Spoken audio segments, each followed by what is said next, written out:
depois, eu vou mandar ele para você dar uma olhadinha, tá bom? Tá, tá ótimo. Tá certo. Voltou aqui. Então, aqui vamos iniciar a parte 2 da aula 1, do dia 10 de maio, do componente Ensino de História 2, tá certo? Bom, então eu falava que no segundo ciclo, nós vamos fazer esses 6 componentes barra disciplinas do sexto módulo, tá certo? Inclusive, em nível assim, como explicação, agora nesse segundo ciclo a gente fecha o sexto módulo, tá certo? Aí no terceiro ciclo a gente já vai para o sétimo módulo, porque cada módulo ele está sendo dividido em 2, tá certo? Então agora a gente fecha o sexto módulo, tá certo?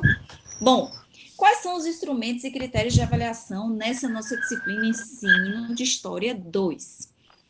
Primeiro, os instrumentos. Nós vamos trabalhar com leitura de texto, não necessariamente instrumento barra critério de avaliação, né? Leituras de texto e vídeo. Então, a gente faz leitura de texto, faz leitura de vídeo também, né? Assiste o vídeo e faz sua leitura. A gente vai responder formulários barra questionários. Inclusive, já tem um pronto lindo, maravilhoso para vocês essa semana. A gente vai tentar elaborar um catálogo de materiais de ensino de história, né? Vai ser uma coisa. Tudo é muito simples de fazer e dá algum trabalho, mas afinal de contas não tem jeito, né? Nós vamos também elaborar um plano de ensino, né, de história e áreas afins, e elaborar um plano projeto de pesquisa e ensino de história. Tudo muito simples. Eu vou fazer a orientação, encontros síncronos, vai ter orientação escrita e nós vamos trabalhar juntos escrevendo e elaborando na verdade, assim, essas atividades, né? E aí, obviamente, a gente precisa, eu geralmente falo assim, eu estou aqui, né, cumprindo as minhas responsabilidades, vocês vão cumprir a de vocês e aí vai ficar tudo lindo. Quanto mais ajustado o nosso trabalho tiver, e aí no fim a gente acaba fazendo uma baliza, colocando na balança para tirar uma nota, tá certo? Bom, então vamos um pouquinho para o nosso conteúdo. Aí, só para descrever um pouquinho para Alfredo, a gente está no slide, Alfredo, que tem umas Sim, palavras. E aí eu tá. vou citar uma por uma e vou comentar, tá certo? Então, assim, primeiro, história. O que é história? Não, por exemplo, história, eu posso pensar a história como de maneira teórica, né? Que é o que nós vamos fazer dentro desse componente. Então, a história como disciplina, a história como teoria, a história como um pouco da historiografia, a historiografia já está embaixo. E também, mas nós temos a história que é vivida, uma história formal e informal que é vivida, cada um tem sua história, certo? A gente fala, na verdade, nós temos várias histórias. O que nós vamos trabalhar aqui é a disciplina história, pensando o ensino dessa disciplina, tá certo? Uhum. Obviamente, dentro de alguns contextos, a disciplina não é necessariamente história, às vezes ela está numa área maior, né? Às vezes o docente ou a docente está trabalhando ciências humanas, então história está ali dentro, né? Então, qual é o objetivo da história? A gente vai trabalhar questões do passado, questões do presente, né? A gente vai buscar no passado causas e pensar no presente consequências. A gente trabalha questões políticas, culturais, econômicas, sociais.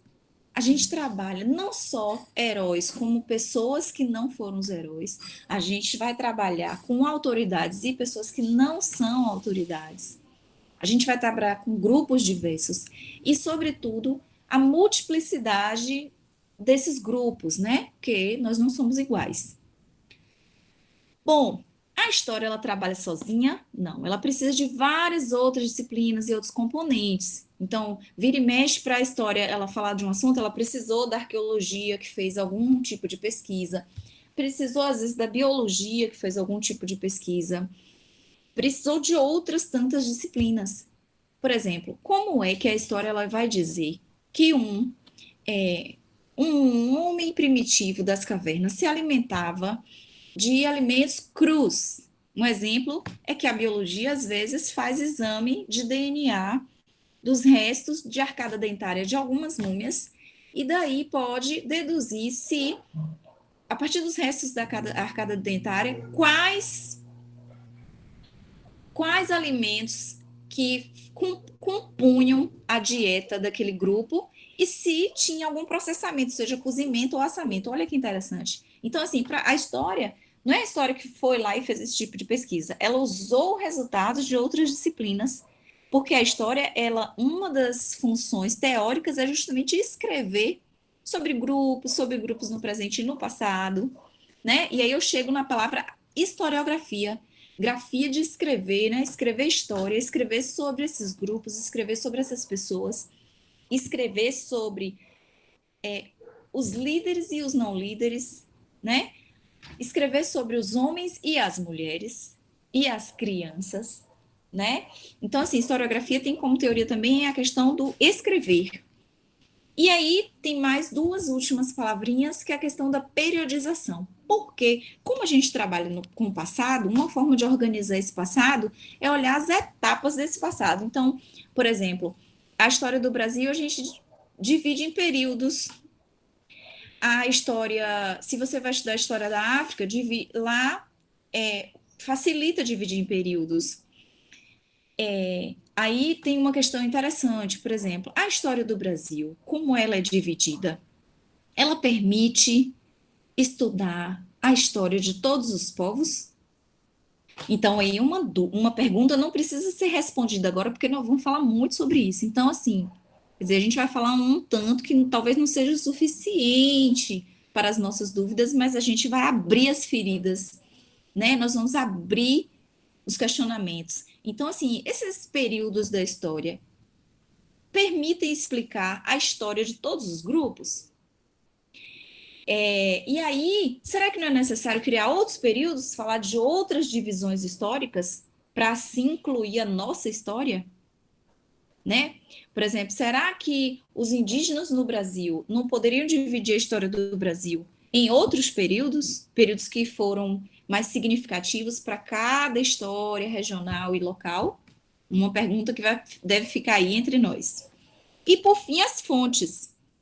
As fontes, elas são muito importantes. Por exemplo, para eu estudar história, eu só estudo fonte escrita. Todas as comunidades, povos, pessoas que eu quero estudar, será que existem escritos sobre elas? Né? Uma pergunta. Então, na verdade, a história, enquanto disciplina e enquanto a ciência, ela precisa lançar mão de outras fontes orais, fontes iconográficas, como imagens, de maneira geral, tanto fotografias como pinturas, charges e etc., né? E tudo isso também é tudo criado pelos grupos, pelo sujeito histórico, que nós vamos falar também. Quem é esse sujeito histórico? Ele é igual?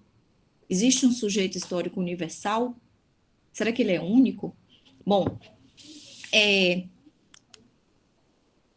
então, eu vou de novo interromper para a gente passar para a parte 3, tá bom? Eu paro aqui nas histórias, historiografia, periodização de fontes, encerro esse vídeo para começar novamente. Parte 3.